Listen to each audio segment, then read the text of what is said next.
Hola, hola, ¿qué tal amigos? ¿Cómo están? Espero que se encuentran bien. Hoy les saluda Damaris Larios. Bienvenido a un nuevo video de Larios Tino.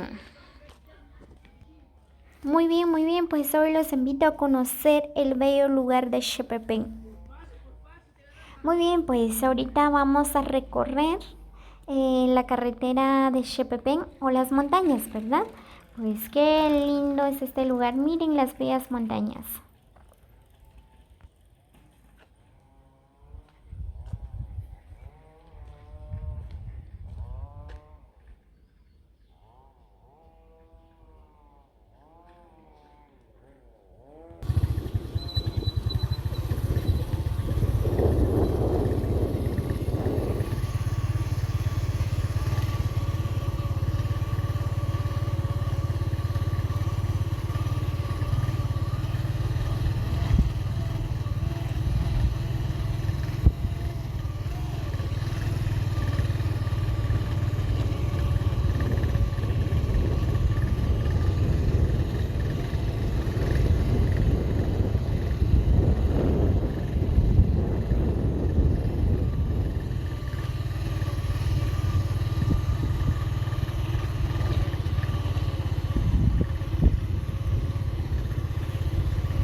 Muy bien, pues desde acá se mira la buena vista desde Xepepén y también Concepción Caquil.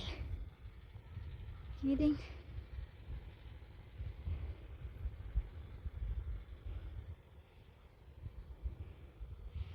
Y el bello paisaje de nuestra madre naturaleza.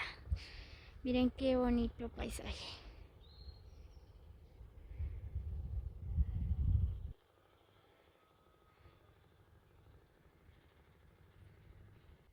Muy bien, si ustedes llegaron hasta el final del video, pues no olviden regalarme un like y dejar un comentario, ¿verdad?